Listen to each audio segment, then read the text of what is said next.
Everyone, and welcome to Green America's spring webcast series. My name is Tyler, and I am a member of our development team here at Green America. I am hosting today's webcast from Piscataway and Susquehannock land, or Baltimore, Maryland. And I'm here today with Green America's Todd Larsen and Dr. Kendra Klein, who is the Deputy Director of Science at Friends of the Earth, to talk about economic action and how we can all use our consumer power to push for a more sustainable world. You'll also see Green America's Donor Engagement Manager, Rob Kramer, in the chat. He'll be sharing helpful information and collecting your questions in the chat throughout today's webcast. To get some practice with the chat, we welcome you to introduce yourself and where you're joining from in the chat now. A few things before I turn it over to Todd. As an organization committed to people and the planet, it's very important that we acknowledge the Indigenous communities who have cared for the earth for millennia. We at Green America are grateful for past, current, and future members of Indigenous communities whose commitment to living in harmony with the earth inspires our mission. We condemn the displacement and mistreatment of Native communities and acknowledge that we need to work in solidarity with them, including through economic action, to achieve real change for people and the planet. You will receive a recording of today's webcast in a follow-up email later this week. That will include a transcript for those of you who would rather read than listen. And we, like I said, we'll be answering select audience questions after Todd and Kendra's presentations. So please, again, send your questions to us in the chat throughout the webcast. Rob will be collecting those and passing them on to me so we can ask Todd and Kendra those at the end of the webcast. And with that, I'm going to turn things over to Green America's Executive Co-Director for Consumer and Corporate Engagement, Todd Larsen. Hi, Tyler. Thanks for that introduction. And thanks to everybody who's attending this webinar today. I am Todd Larsen. I am the Executive Co-Director for Consumer and Corporate Engagement at Green America, where I've been for about 20 years. So I work with all our staff who do consumer education work and mobilize consumers to encourage large corporations to become more responsible, which is the subject of today's webcast. And I live in College Park, Maryland, which is Anacostan land, and I use he, him pronouns. So I'm going to share my screen.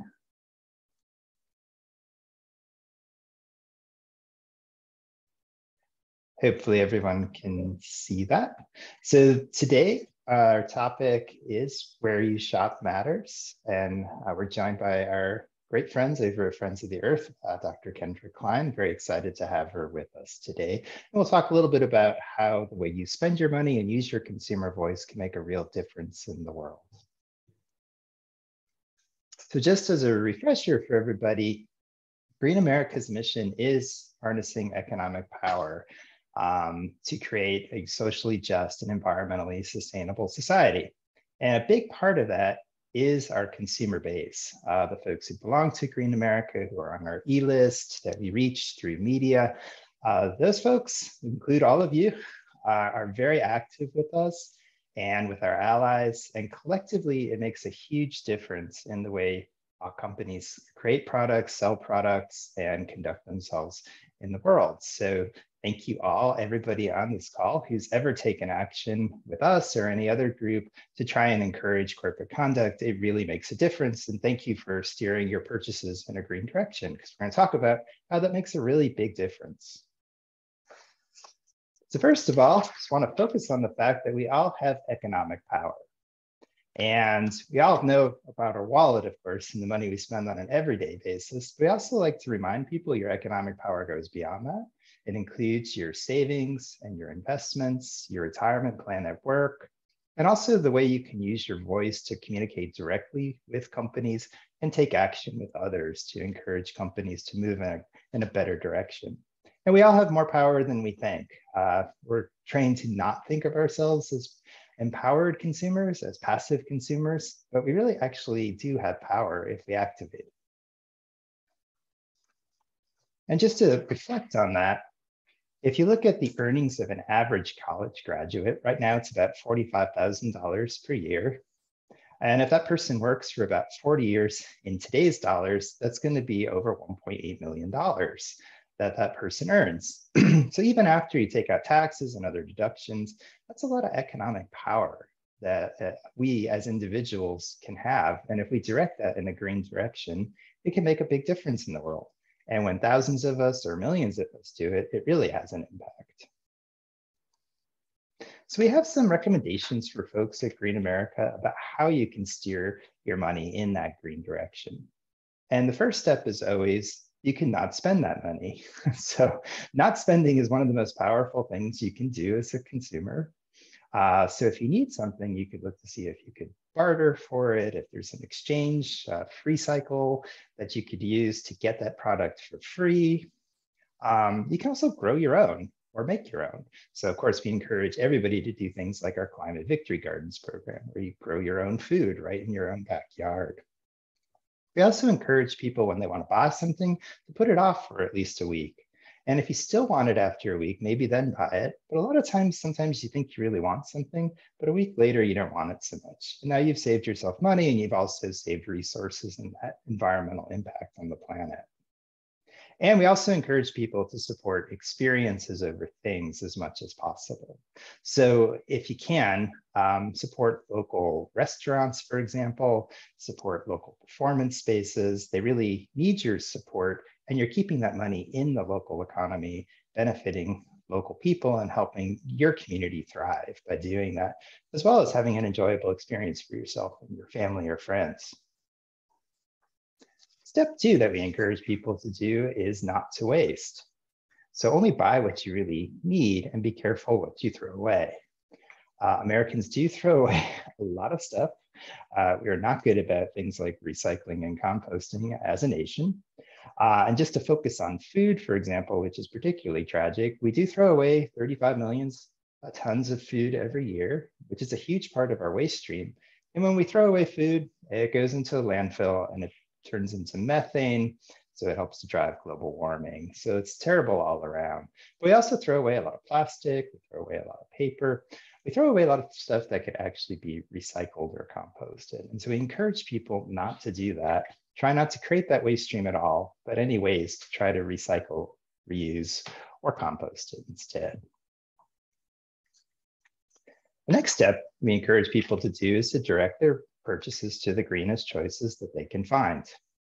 So just to use the example of clothing, when you go to the mall or you buy online, what you're probably buying is something that's been made in a sweatshop. It's probably made with toxins, and clothing is one of the biggest drivers of toxic chemical releases in the entire world. It also has an enormous climate footprint, so it drives the climate crisis. And the profits go pretty much entirely to the brands and the retailers. The workers get hardly anything. And in particular in COVID, we saw this where a lot of brands canceled orders at the beginning of COVID, but the workers had already made the product, the brands refused to pay them. So those people put in their labor, didn't get paid, and were in a horrible position. So Green America joined with allies on the Pay Your Workers campaign for this reason, and people supported us. And a number of those brands actually did end up stepping up and paying their workers.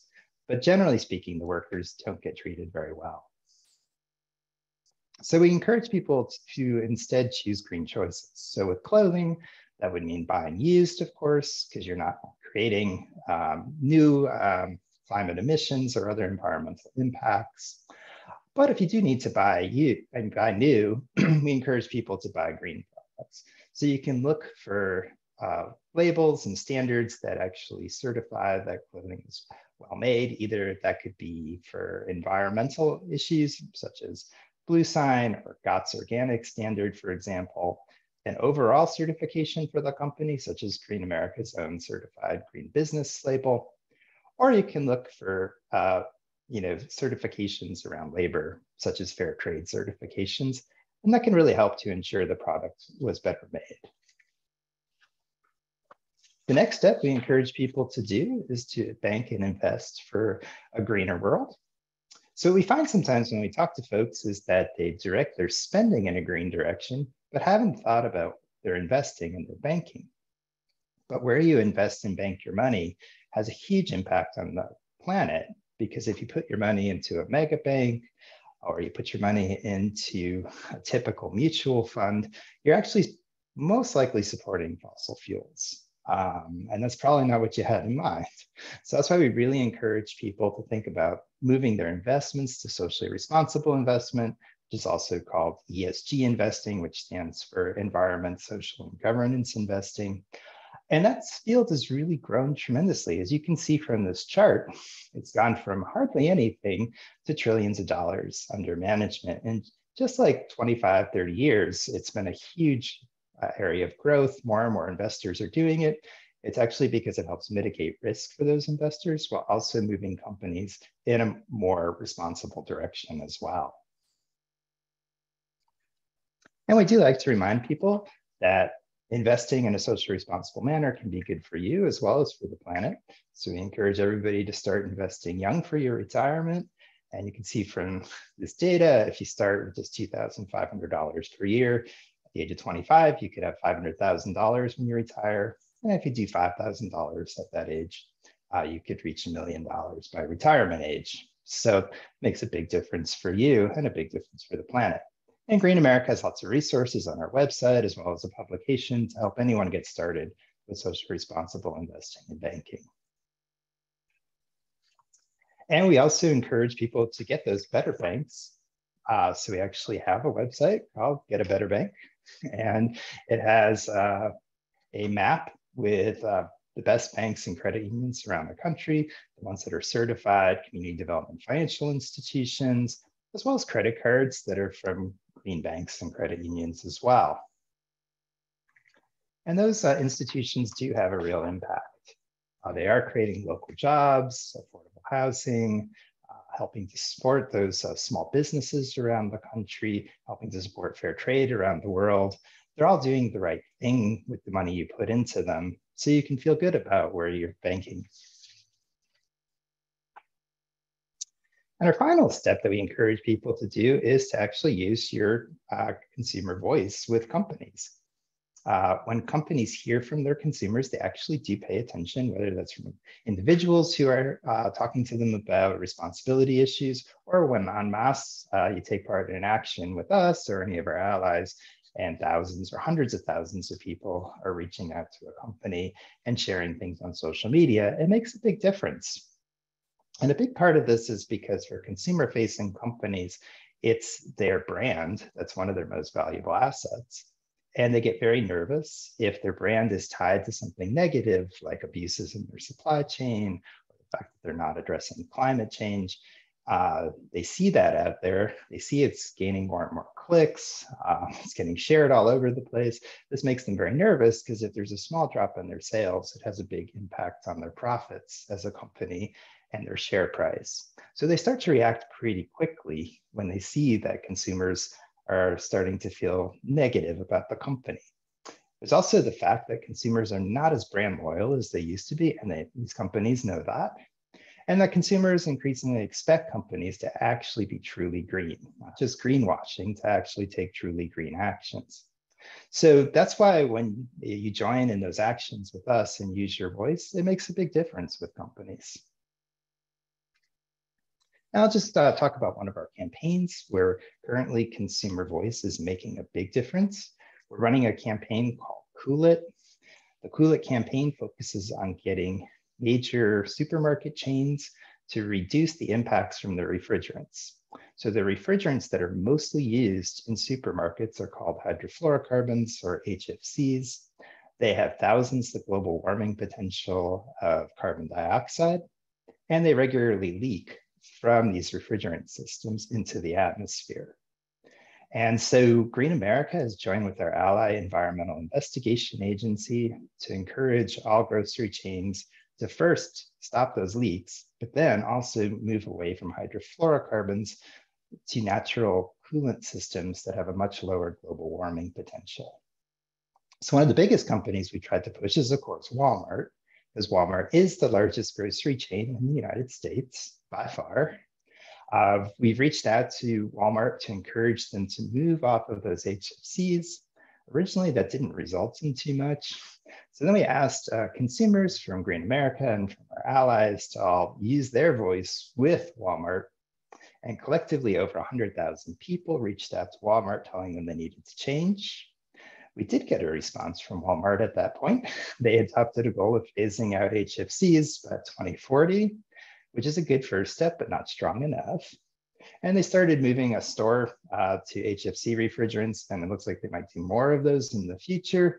So that's another positive step. And they're supporting stricter standards for refrigerants where their stores operate, which is also a positive step. So there's a lot more for Walmart to do, but this is a good start. This is also an example of where we combine consumer power with investor power.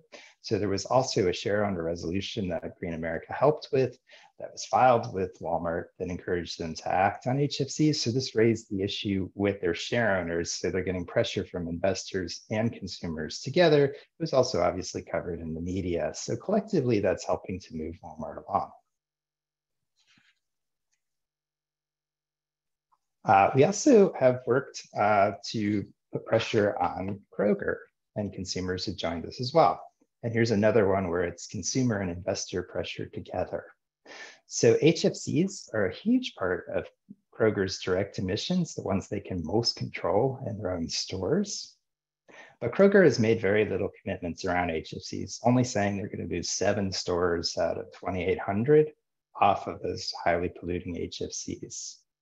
So Green America and our ally EIA worked with Friends Fiduciary on a shareowner resolution that went before all Kroger shareowners. First year resolution got 35% of the vote, which is a really high count on a first year resolution, which sent a strong signal to Kroger.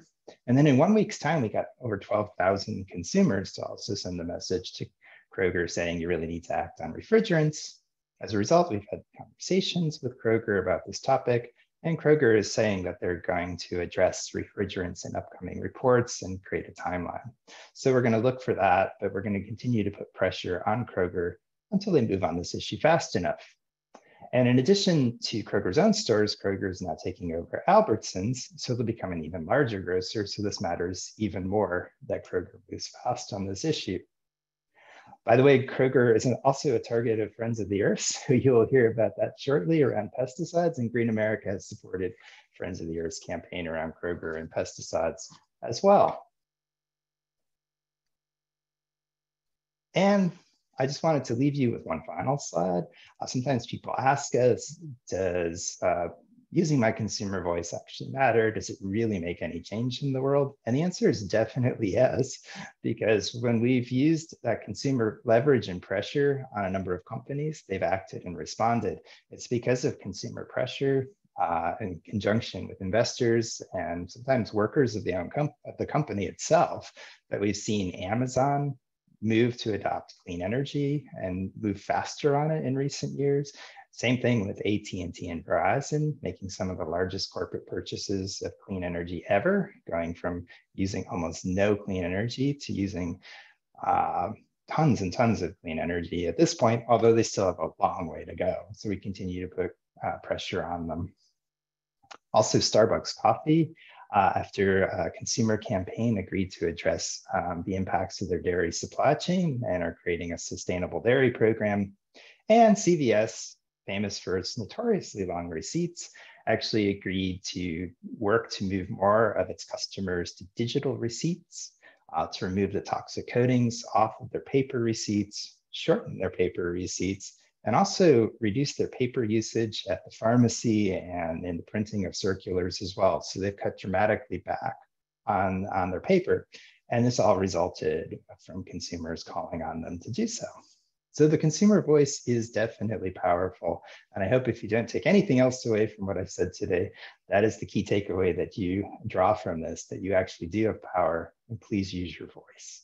And with that, I'd like to turn things over to Kendra Klein, who's going to talk about the work that Friends of the Earth's done.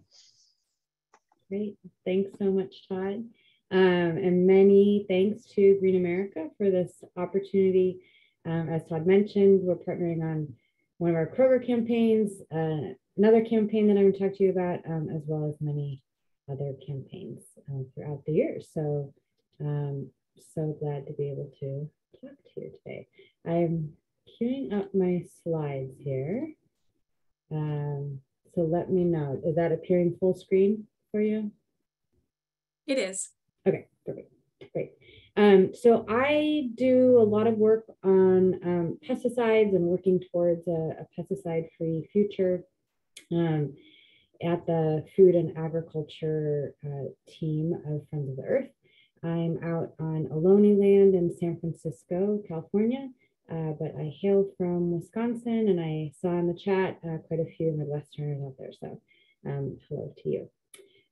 I always like to start here, which is asking everybody to think about what they have eaten today, and think about the fact that that is the environment that you eat. It's the embodied sunlight, air, water, and soil that actually becomes your body. You are made of the iron from leafy greens, the vitamin C from sweet potatoes, but as eaters of the modern world, you are also made of a host of pesticides that are widely used in our food system in the United States and around the world.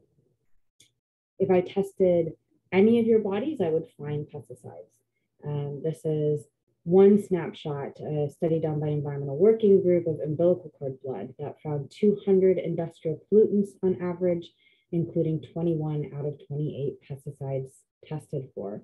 And this is echoed by annual testing done by the US Centers for Disease Control that tests people across the country. So this is the body burden we carry. We are all polluted. And why does that matter? We know that many of the most commonly used pesticides are associated with a host of health problems. So this is data from the USDA on apples alone, 42 different pesticide residues. There's a wonderful website for Pesticide Action Network called whatsonmyfood.org that translates that USDA data. You can search by food or by pesticide. So we also know that our children face the highest risk and that our regulations are not adequately protecting our health. So because children and babies and infants in utero are going through such rapid stages of development, even small exposures can have very serious and lifelong impacts. And of course, farm workers are on the front lines of exposure, and they and their communities suffer the greatest health impacts as a result. I'm not going to go through all these studies, but we know that pesticides are a key driver of biodiversity loss. We know that they harm soil ecosystems. And so as we get excited about the potential for soil to sequester more carbon and to conserve water resources, we have to be talking about reducing the use of pesticides in order to achieve that climate solution. And this is not pie in the sky, like, wouldn't it be nice to not be using toxic pesticides to grow our food? This is expert consensus that in order to feed all people now and into the future, and to address the biodiversity and climate crises we face, we must move away from pesticide-intensive agriculture towards ecological farming methods. So how can we take action as consumers on this issue? This is one campaign that I help run. It's the Bee Friendly Retailer Scorecard. And it's framed around bees because we know that our members and maybe some of you are very interested in protecting bees. And also because these companies will talk to us about pollinator health. It's something that really pertains to their bottom line, their supply chain. This is actually a pesticide scorecard. So that tagline says ranking top US grocery stores on protecting bees and biodiversity from toxic pesticides. You can see the overall snapshot. These are the companies that we are grading. Overall, they're doing quite poorly. And, you know, even being in that B category, that's reflecting progress and engagement, but those companies also have a long, long way to go to truly address the use of pesticides in their supply chains. So because of the many people who have raised their voice and taken action over the past 5 years, these 12 out of the 25 companies we're grading have created pesticide policies or pollinator health policies that address pesticides in their supply chain. So great momentum, and still a long way to go. 10 of those policies are just recommendations to their suppliers, only 2 have teeth. And that is Giant Eagle, which has committed to eliminate the use of a class of pesticides called neonicotinoids or neonics out of their produce supply. And these are, if you hear in the news about the insect apocalypse, the decline in bees and other pollinators, the neonics are a really key driver of those declines. So that's an important win. And Walmart, along with Giant Eagle, is requiring all of the produce growers to get certified for integrated pest management methods by 2025. So that's an approach to farming that helps you reduce pesticide use to begin with. So really important momentum, and that has only been achieved because of all of the consumers who have taken part and sent emails and phone calls and letters and all sorts of stuff to make these companies know they're paying attention. And how we do corporate campaigning, I think a lot of folks do, is we pick one public target while we are having conversations in the background with a bunch of other companies. And our target has been Kroger. Somebody mentioned in the chat that they just bought Albertsons, which is Albertsons Safeway already. This is a massive consolidation. This will make them the 3rd largest retailer in the country, following Walmart, and Amazon has shot up in the past few years, not surprisingly. Grocery retailer, sorry. So we've done things like post billboards on the freeway near Kroger headquarters. We have flooded the CEO's office with postcards. We have petitions along with our ally organizations that over the years have sent over 500,000 petitions to Kroger. And most recently, when we launched the 2022 Be Friendly Retailer Scorecard in September, we and our allies, here's a great quote from Green America, a tweet from Green America, pushed Kroger to do better. They're getting a pretty bad grade on the scorecard. And we've been working with socially responsible investors. So this is pre-COVID times when we would do in-person actions. This is folks outside of a Kroger annual shareholder meeting. And the investors that we work with this past year filed a resolution on pesticides with Kroger. And that definitely got their attention. And they announced at the meeting that they are working on a meaningful policy on sustainable agriculture in their produce supply chain. So we have yet to see what that's going to be. That will come out in 2023. I think it's very important to say that one of the best ways to take action as a consumer is to support local and independent grocery retailers. So we surveyed a bunch of independent grocers across the country and found that 64% of them report that over half of their sales are organic. 94% of them say that they've already met the goal that we have set out for the larger retailers, which is to make at least 15% of their sales organic by 2025. And why organic? Why does organic matter? So I think for a lot of us, when we first think about organic, we think, oh, it's greenwashing, it's not healthier necessarily, it is a niche market only for wealthy folks. And you can see these are headlines from some trusted sources. These are narratives that are really, really strongly out there in the public mind about organic food. This is an investigative report of the millions of dollars that the pesticide industry and big ag spends to generate those messages, along with other lies about the food system. They have a real stake in us believing that organic is not meaningful and believing that pesticides are safe and necessary to, quote, feed the world. In 1 week, exactly, a second spinning food is coming out called Merchants of Poison. So hopefully we can get that out to you. A deep dive specifically on the dirty PR tactics of the pesticide industry. So in fact, organic is one of the most meaningful labels in the market. It is backed by federal law. Organic farmers are prohibited from using over 900 pesticides that are otherwise allowed in agriculture. This is a peer-reviewed study that I co-authored for Friends of the Earth. And you can see we put these 4 families for 1 week on a totally conventional diet and 1 week on a totally organic diet. We tested their urine every day. They very kindly collected urine samples first and sent them off to an independent lab. And what we found is, number one, all of the pesticides we tested for, we found in their bodies. That would be true probably of most of us on this call. And 2, within 1 week, those levels dropped very dramatically on an organic diet. So organic is a very meaningful way to reduce our exposure to pesticides. And this is backed up by a dozen other studies. I won't go through these specifics, but we know organic diets are associated with health benefits, including reduced risk of cancer, improved fertility outcomes, etc. We know that organic farming is a way to protect biodiversity both above and below ground. And we know that organic can be a real climate solution by sequestering more carbon and by improving farmers' resilience. So as droughts and floods intensify, studies have found that organic soils perform better. So we do a lot of work to shift that narrative around organic and really have people understand that this is a social justice issue. As one of the moms in our study said, everyone has the right to clean organic food. That is a human right.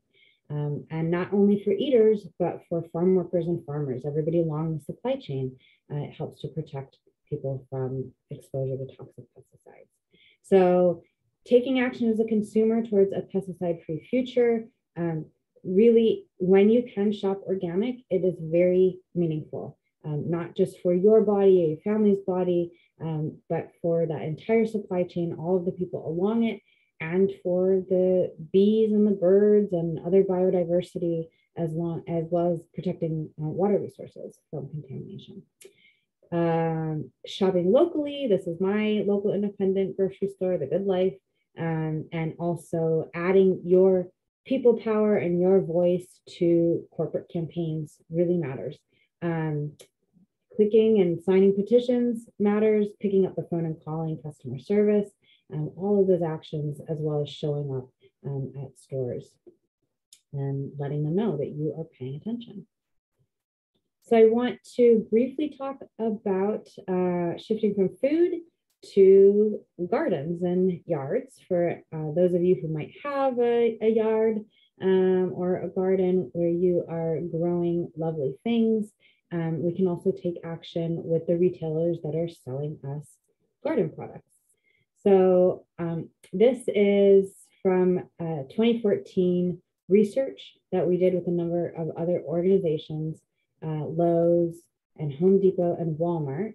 We bought plants labeled as bee friendly and found that 51% of those contained neonic pesticides at levels that could harm or kill bees. And these are pesticides that are taken up into the plant itself. So the pollen, the leaves, everything is contaminated. And so that generated some good press, as you can imagine, bee-friendly plants that people are taking home and killing bees. And that was very beneficial to getting these companies' attention. And by and we did a lot of in-person actions, again, pre-COVID life, and we could all gather together to do actions. We did some online actions, showed these some love, and got some great wins. So in 2015, Lowe's committed to removing neonic products from their store shelves and also to eliminate them in their plant nurseries and to promote integrated pest management, that approach to reducing pesticides in the first place. And 2016, Home Depot followed and committed to eliminate the use of neonics in their plant nurseries as well. And we worked with other large companies like Ace and regional companies, and overall we've got over 140 companies that have committed to end the use of neonics in their nurseries. And this has actually changed nursery practices across the country. By some reports, 75% of nurseries no longer use neonics, which is a huge win for pollinators. I will say the challenge with all campaigns that are working to end use of toxic chemicals is you get one bad chemical out, and you always have the risk of another bad actor coming in. And so this is work that we're continuing to do with these companies to make sure that we don't have what we call regrettable substitution, or chemicals that are just as bad replacing the nasty ones that we worked to get out of the system. We also have a campaign to reject Roundup. Many of you have likely heard of Roundup. The active chemical in it is glyphosate. If you've heard about the glyphosate trials that home gardeners and farmers and other people have filed lawsuits against Monsanto, now owned by Bayer, because exposure to Roundup increases the risk of non-Hodgkin's lymphoma. So we have been pushing these companies along with Green America and other allies to eliminate Roundup, get that product off of their shelves. So we've done fun things like put videos on mobile billboards, drive them around to Home Depot stores, even drive them to the CEO's neighborhoods during the shareholder meetings to really get their attention, which that did. As this campaign has been unfolding, Bayer announced that they are swapping out, they're eliminating glyphosate from the Roundup formulation because of the lawsuits, because they have been losing in court, and we don't know yet what the new chemical will be. And so now we're pushing these companies, get Roundup off your shelves now. Don't wait until 2023 when Bayer comes out with the new formulation. Make sure that the new formulation actually is safe before you sell it. And we're working with them to decrease the overall toxicity of the products on their shelves, not just Roundup. They've got a bunch of other bad actor chemicals that they are selling folks. So working to really increase their organic and safer alternatives and get those toxic products off their shelves. So this is in the age of COVID, folks showing up one by one at their stores and taking selfies. Another great way to get companies' attention is through social media. So a couple websites where you can find a lot of ways to get involved and take action, as well as dig deeper and find a bunch of information. And of course, please feel free to reach out to me. And again, huge thanks to Green America for all of the incredible work you do and for this chance to talk to people. I'm gonna stop my screen share. Thanks so much, Kendra. That was really informative. So I'm going to invite Todd to turn on his video as well. Okay, I see you. Just a reminder that you can drop questions in the chat for our wonderful panelists. I'm going to kick things off with a couple of questions that were shared during the presentations. I have one from Catherine S. Related to a question that Catherine S. shared for both Kendra and Todd. Catherine specifically asked if email is more effective than petition. So I was wondering if each of you would like to talk a little bit about various tactics, the success rates that you've seen with them, and maybe even how you choose a tactic for a particular campaign. I can start, and then Kendra, I'm sure you have similar experiences. But directly speaking to a company, writing your own message to a company, and if lots of people do that, that has the biggest impact. The same is true of when you write to your elected officials. The more you personalize the message and the more it comes from you, the higher the potential impact of the message. That being said, there are so many things wrong with our society that we don't have enough time collectively to write to every CEO of every company that needs to improve. So that's why you kind of need to pick and choose the issues that are the most important to you. And then where you're really motivated, please do write those direct emails or letters or calls that you could make to companies. They really do have a huge impact. But then also take those actions for other issues as well, because that collective voice, as Kendra mentioned, and I messaged, when hundreds of thousands of people are telling a company they need to improve, that's a signal to the company that more and more people see there's a problem. Kendra? I think, when we run a campaign, we always have a range of actions because some people are able to go show up at a store.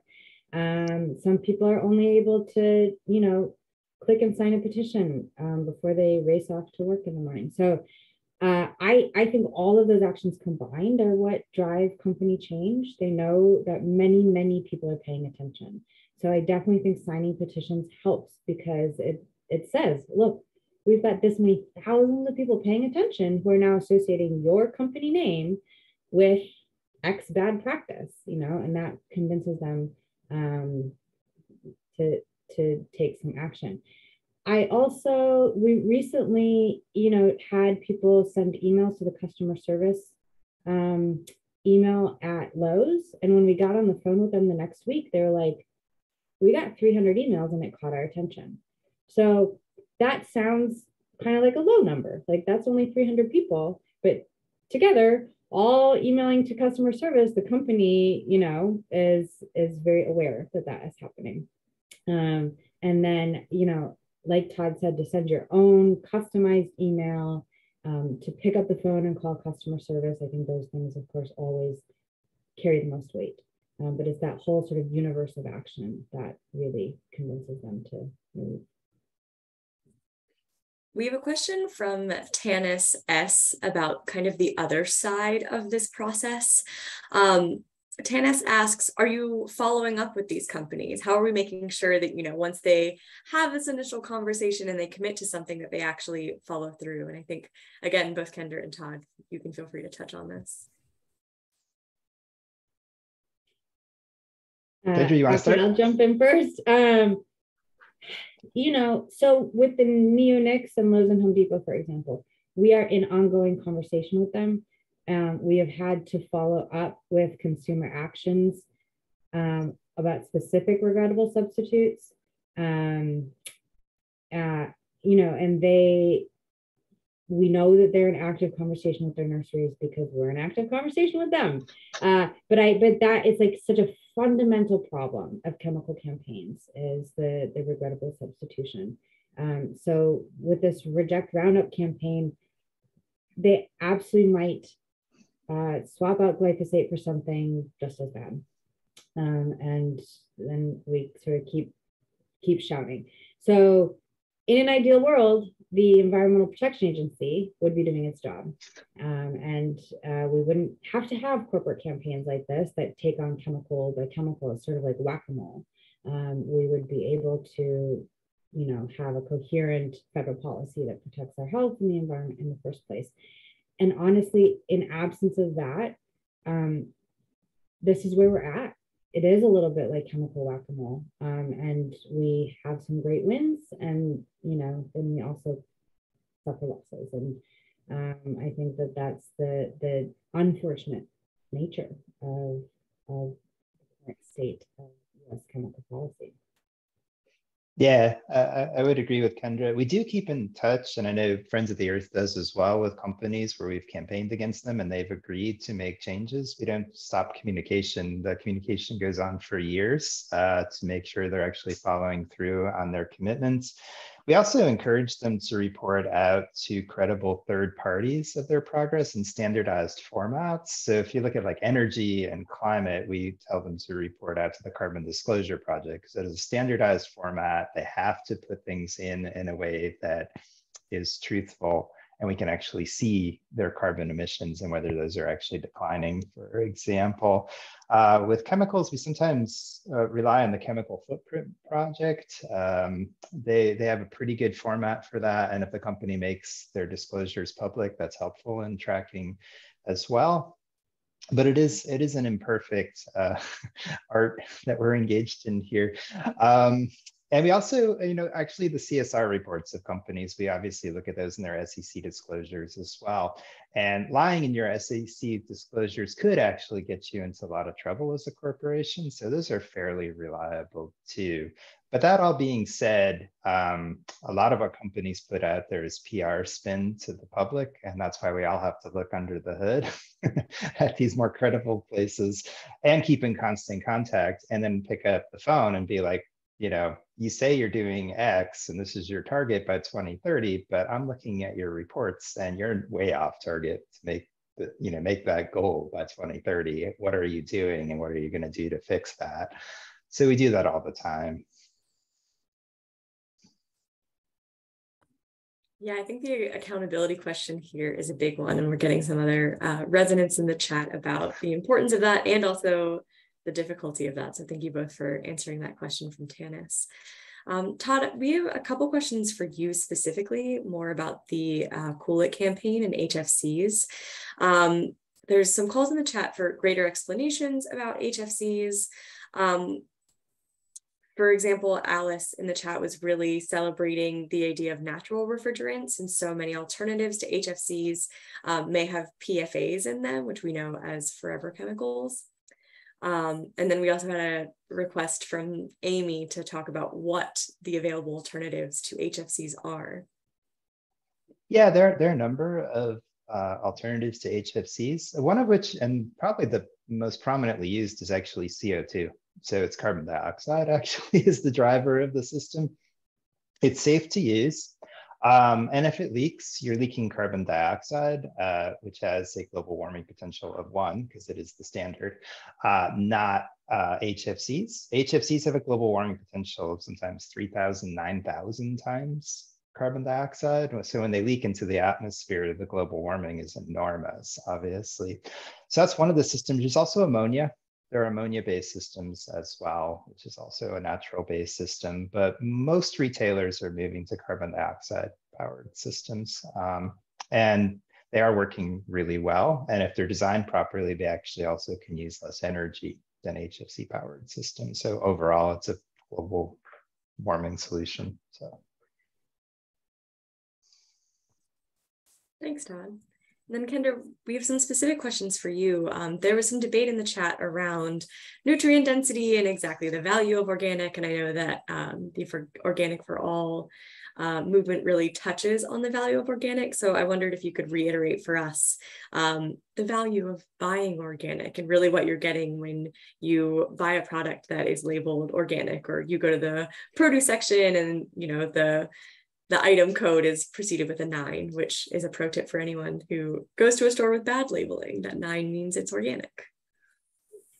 Yeah, so specifically to address nutrient density, the data is not entirely conclusive.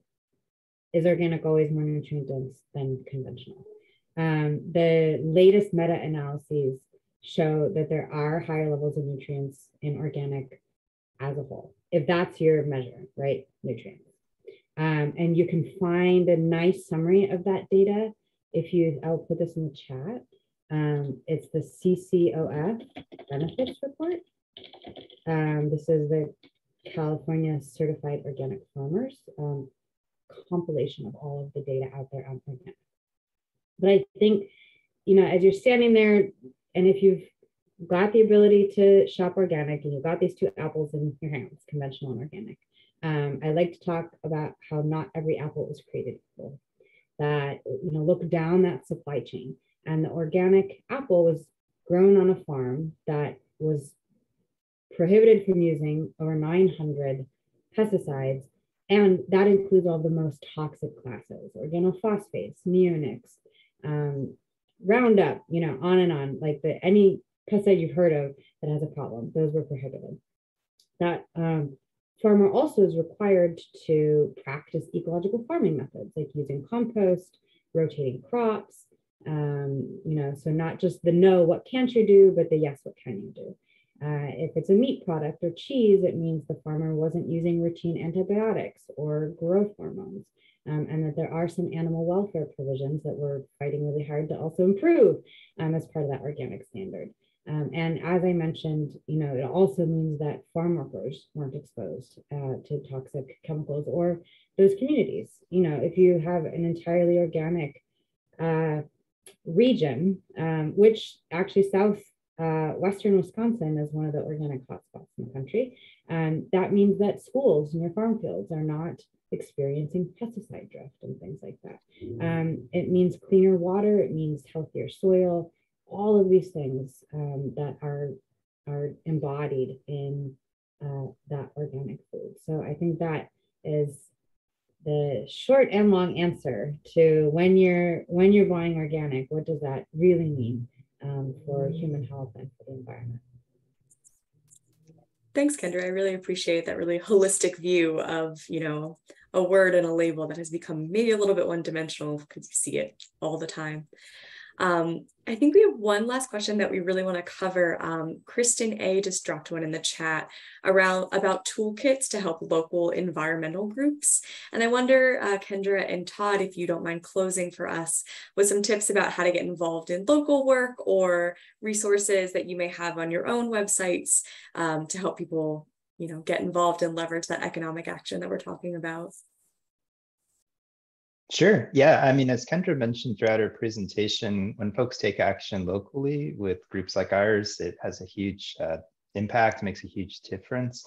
So for that Cool It campaign, for example, there's two ways people have gotten involved locally. One of which is they've gone into stores, and in this case, it was Trader Joe's, and actually photographed the plate on the refrigerator, and it tells us what refrigerant they're using in those Trader Joe's stores. So it was a way for us to track across the country, is Trader Joe's actually moving off of HFCs, or are they sticking with them?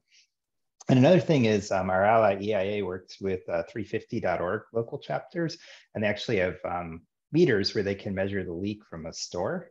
And so people got trained and actually went around to stores and measured the leak of HFCs from those stores in conjunction, so that data could be done nationally as well. So I think there's always opportunities like those to get involved. And Kendra, I know Friends of the Earth has done a lot of that. You want to take that up? Yeah, I think, those images of folks taking selfies, and when that happens, everybody in their own homes or stores in their backyard and sending those together, I think that sends a big message.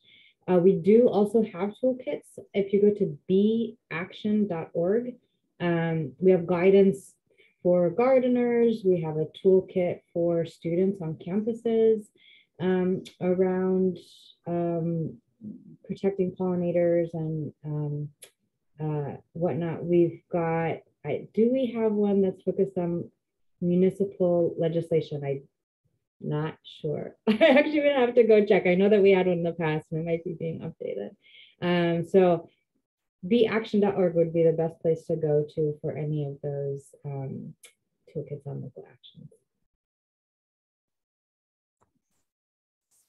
Great, and thank you, Rob, for dropping that B action link in the chat for anyone who is curious about where to find that.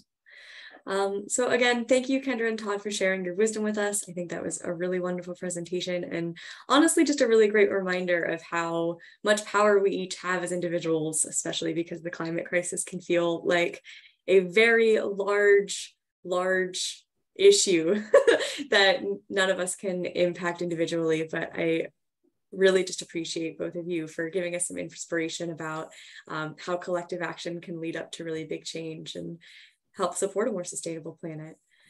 I also want to thank everyone else for joining us today. These webcasts would certainly not be as much fun if we were talking to ourselves. And on that note, I want to remind you that we have 2 webcasts coming up in November, one on starting your own seeds and another on joining the push for energy justice. If you're interested in those, I will drop the link in the chat. And yeah, just like you joined us today, gave us your attention, and were able to participate and share your great questions with us. We hope that we will see you at our future webcasts. Thank you all for attending, and thank you, Kendra and Todd, for speaking on this topic today. Happy to. Take care, everyone. Thanks for joining. All right. Goodbye.